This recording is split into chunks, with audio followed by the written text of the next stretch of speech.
ठीक है बच्चों, हम स्टार्ट करते हैं रिटायरमेंट को। बहुत ही शॉर्ट में इसको ख़त्म करेंगे, रिटायरमेंट और डेथ दोनों को जल्दी जल्दी ख़त्म करेंगे।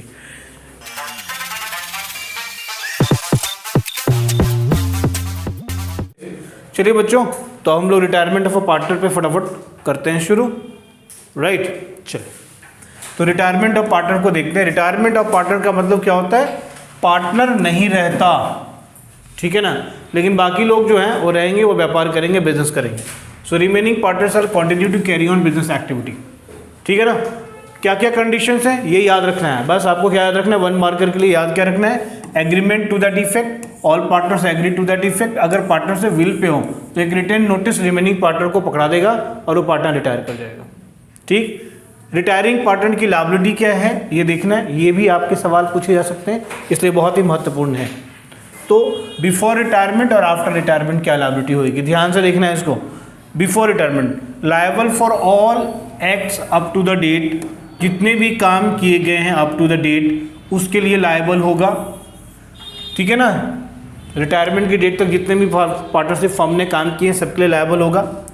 और may discharge from liability by an agreement between himself, third party and the continuing partners.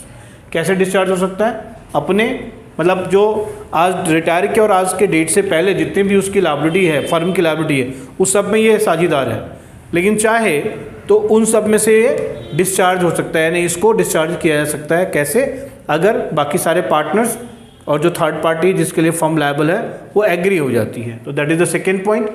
After retirement अगर आपने एक पब्लिक नोटिस नहीं दिया रिटायरमेंट का, ठीक है ना, पब्लिक नोटिस यानी कि अखबार में अगर आपने इश्तहार नहीं छपवाया तो आप जितने भी एक्ट्स होंगे, जितने भी करेगा काम पार्टनरशिप फर्म आपके रिटायरमेंट के बाद भी, उसके लिए आप लायबल रहोगे। ठीक है, क्या क्या एडजस्टमेंट करना है आपको, देखो new profit sharing ratio, gaining ratio, change in profit sharing ratio आपको करना है। फिर से valuation and adjustment of goodwill इसमें भी करना है।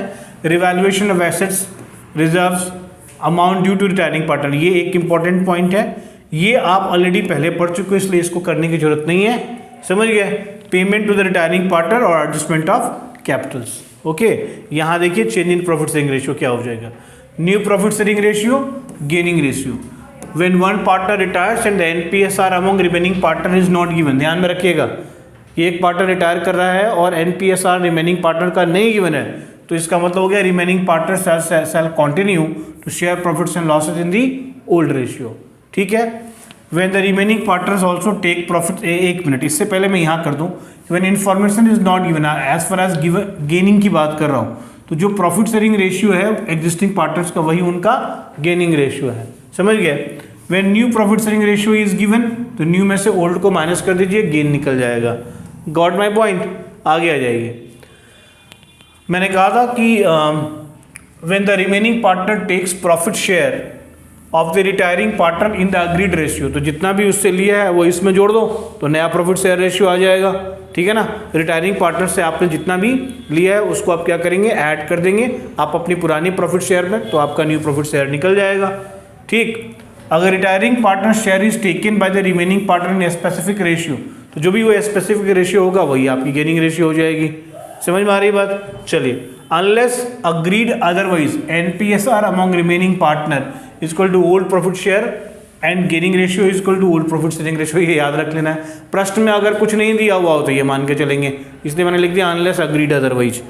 चलिए, valuation and adjustment of goodwill को देखेंगे, बहुत ही धराधर देखेंगे, फटाफट देखेंगे। गुडविल अगर एक्सिस्ट नहीं करती बुक्स में तो gaining partner to retiring partner capital account, goodwill अगर एक्सिस्ट करती है तो पहले क्या करो, गुडविल को राइट ऑफ करो, फिर gaining partner to retiring partner कर दो adjustment entry. Where goodwill account is raised and written off, फिर से गुडविल अकाउंट रेज हो रही है, राइट ऑफ हो रही है। तो क्या बताया था, goodwill to all partners capital account, है ना, किस रेशियो में, goodwill raised at its current value, continuing partners capital account debit to goodwill account, goodwill written off in new profit sharing ratio, ये ओल्ड रेशियो है, this is old ratio, और यहाँ पर क्या हो गया, न्यू रेशियो हो गया। Goodwill is raised to the extent of retiring partner's share, यहाँ पर क्या किया, goodwill is raised at its full value and written off, एक तरफ मैंने किया full value and write off, दूसरी तरफ मैं कर रहा हूँ गुडविल उतना ही रेज कर रहा हूँ जितना रिटायरिंग पार्टनर का हमारा शेयर होगा। तो goodwill account all partners capital account and फिर gaining partners capital to goodwill account, देखिए दोनों में डिफरेंस है, जो इसकी पहली एंट्री है, ठीक है ना, पहली एंट्री दोनों की क्या है, सेम है, लेकिन दूसरी एंट्री में दोनों में डिफरेंस है, आप देख रहे हो। तो ये ध्यान में रखना है, ये क्या है, जितना हमको रिटायरिंग पार्टनर को देना है उतना ही हमने रेज किया, राइट ऑफ किया। यहाँ पर हम full value of goodwill raise कर रहे हैं, राइट ऑफ कर रहे हैं। Agreed. Now coming back to this particular sacrifice by a continuing partner और partners along with retiring partner. कहने का मतलब ये कि हो सकता है कि 3 पार्टनर हो आप, एक रिटायर कर रहा हो, बाकी के 2 बच गए, उसमें से एक सेक्रीफाइस कर रहा है। यार नया प्रॉफिट शेयरिंग रेशियो हुआ तो उसको देखने से पता लग रहा है कि जो एग्जिस्टिंग पार्टनर है, जो रिमेनिंग पार्टनर है, उस रिमेनिंग पार्टनर में एक जो है वो सेक्रीफाइस कर रहा है ना, तो फिर उसको भी क्या मिलेगा, कंपनसेशन फॉर गुडविल मिलेगा। ओके, कंपनसेशन फॉर गुडविल मिलेगा। तो gaining partners capital current account debit to retiring partner को भी देगा वो, और सेक्रीफाइसिंग पार्टनर को भी देगा। स्टोरी समझ में आ गई मेरे दोस्तों? चलो आगे बढ़ते हैं। हिडन गुडविल यहाँ पर भी हम देखेंगे, हिडन गुडविल कैसे निकालेंगे। Simple, the amount paid to the retiring partner minus the amount due to him after carrying out all the adjustment in his capital account. उसको कितना पैसे दे रहे हो ये लिखा हुआ रहेगा क्वेश्चन में, और कैपिटल का अकाउंट बना करके उसकी वैल्यू निकालोगे, उसको देना कितना, उसका बनता कितना है, जो डिफरेंस होगा वही हो जाएगा hidden goodwill. Yes sir, no, understood, very good, thank you very much. Revaluation as discussed, ये सारी चीज़ें वैसे ही। रिटायरिंग पार्टनर का अमाउंट कंप्यूट करोगे, उसका अकाउंट बनाओगे, उसके अकाउंट में सारी चीज़ें ट्रांसफर कर दोगे, जो भी उसका हिसाब किताब बनता है ट्रांसफर कर दोगे, तो यहाँ पर सारी चीज़ें जाएंगी। Payment made in lump sum तो retiring partners capital to bank account, अगर इंस्टॉलमेंट में करना है तो retiring partners capital to retiring partners loan account, समझ रहे हो। इंटरेस्ट होगा, इंटरेस्ट बनेगा ना, तो interest to retiring partners loan account, फिर finally retiring partners loan account debit to bank account. ये जर्नल एंट्रीज हैं, समझ में आया, याद रहेगा। Part payment at the time of retirement, तो पार्ट पेमेंट कर दो, बाकी इसके लोन अकाउंट में चला गया, ठीक है ना। रिटायरिंग पार्टनर की लोन अकाउंट जो है वो कहाँ दिखेगी, बैलेंस शीट में एट अ लायबिलिटी दिखेगी। और एक बात क्या याद रखना है, क्वेश्चन अगर साइलेंट हो कि रेट ऑफ इंटरेस्ट क्या मिलेगा, तो 6% का रेट ऑफ इंटरेस्ट मिलेगा, ये भी याद रखना है। समझ में आई बात? चलिए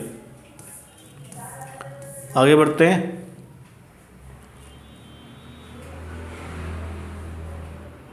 एडजस्टमेंट ऑफ कैपिटल की बात करते हैं, राइट। कहाँ पहुंच गए हम लोग, एडजस्टमेंट ऑफ कैपिटल पे पहुंच गए। When total capital of new firm is given, अभी कितनी सिचुएशंस हैं, लेट अस चेक। 5 सिचुएशन है। पहला, when total capital of the new firm is given, नए कैपिटल की नए फर्म की टोटल कैपिटल, नए फर्म का मतलब जो रिकॉन्स्टिट्यूटेड फर्म है उसकी टोटल कैपिटल दी हुई है। When total capital of remaining partner is to be there in new profit sharing ratio, when total capital of the new firm is equal to total capital before retirement, ये सब दिया हुआ है। When ये सारी स्थितियां हो सकती हैं, तो यहाँ पर थोड़ा सा हम लोग एडजस्टमेंट देखेंगे।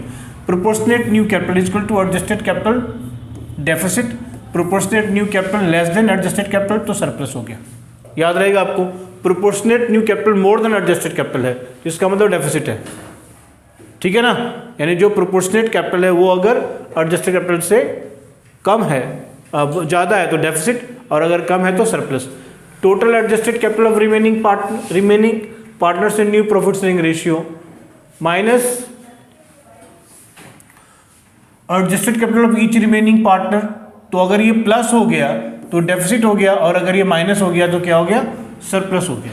ये याद रखना है। Total capital before retirement distributed in new profit sharing ratio between, तो इसको माइनस कर देंगे एडजस्टेड कैपिटल से, तो 2 चीज़ें होंगी। ये थोड़ा सा हिल गया है, डेफिसिट और सरप्लस। क्या स्टेप फॉलो करेंगे, स्टेप को देखिए खाली। पहले एडजस्टेड कैपिटल रिमेनिंग पार्टनर का निकाल लो, कैसे निकालोगे, तो कैपिटल अकाउंट बना करके निकाल लोगे एडजस्टेड कैपिटल।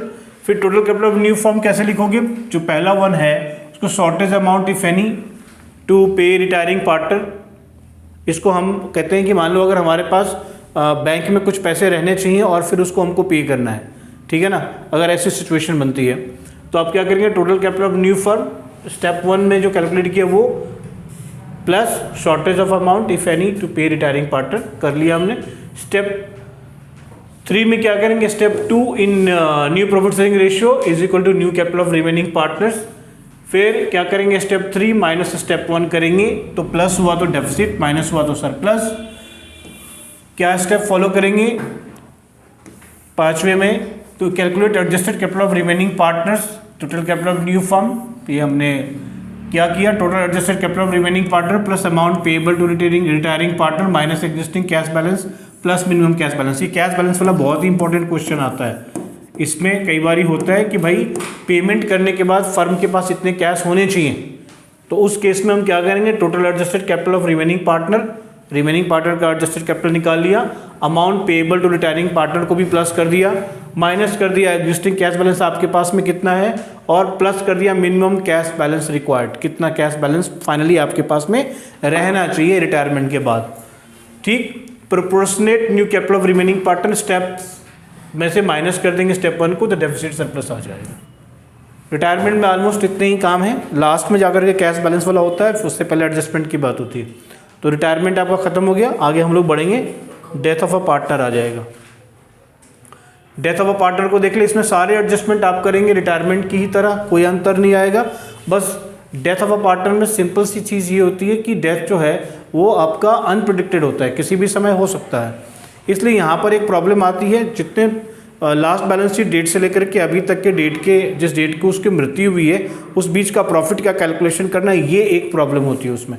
तो यहाँ पर प्रॉफिट का जो कैलकुलेशन करेंगे ना, वो कैलकुलेशन होगा एस्टिमेटेड प्रॉफिट। ठीक है, वो प्रॉफिट क्या होगा, एस्टिमेटेड प्रॉफिट होएगा, और उसके लिए एक अकाउंट बनेगा, profit and loss suspense account. ठीक है ना, profit and loss suspense account बनेगा। तो उस प्रॉफिट को निकालने के लिए हमारे पास में 2 मेथड होते हैं, एक होता है टाइम वाला मेथड, और एक हमारा क्या होता है, टर्नओवर मेथड होता है। ठीक है ना, तो टर्नओवर मेथड होता है और एक होता है टाइम मेथड, टाइम बेसिस पे, टर्नओवर बेसिस पे। तो यहाँ पर हम देखेंगे जाके बाकी सारे, मैंने कहा on the basis of time और on the basis of turnover. अगर टाइम के बेसिस पे करना है तो क्या करना है, in this method it is presume that the profit was uniform over the year.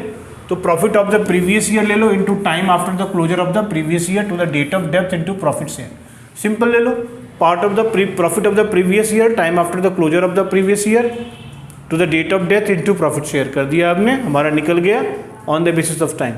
On the basis of turnover अगर करेंगे, यानी उसका प्रॉफिट शेयर हम ढूंढ रहे हैं, last year's profit upon last year sale into sales till the date of death into profit share कर लेंगे, निकल जाएगा। ये प्रोपोर्शन में निकाल देना। ये तो फॉर्मूला मैंने ऐसे करके लिखा हुआ कैटेगरिकली, बट बहुत ही सिंपल काम है। टर्नओवर ले लिया, उस साल की प्रॉफिट ले ली, प्रॉफिट बटा टर्नओवर ले लिया, ठीक है ना, प्रोपोर्शन निकल गया। इस पीरियड का मैंने यहाँ लिखा है ना कि sales till the date of death लिख दिया ना मैंने, ये sales till the date of death, sales till the date of death लिखा into the profit share of the deceased partner. समझ गए, कहानी वही है।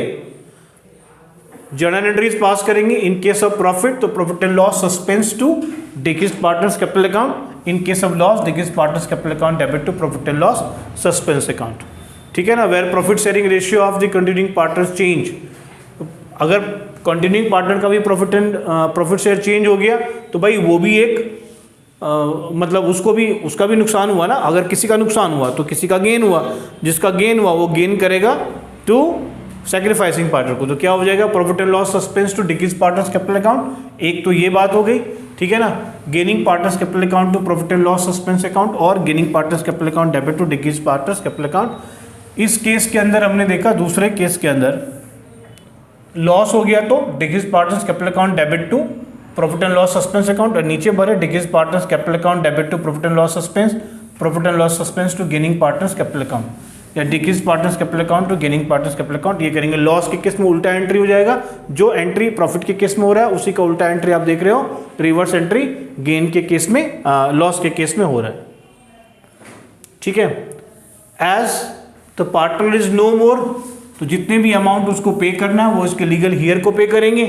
लीगल ईयर क्या हो जाएगा, लमसम अगर पे करो तो डिक्रीज partners executor account debit to bank account करोगे, अगर इंस्टॉलमेंट में करो तो इंटरेस्ट अकाउंट डेबिट टू डिक्रीज पार्टनर्स कैपिटल अकाउंट, फिर डिक्रीज partners executor to bank account, finally अगर इंस्टॉलमेंट पे करते हो तो।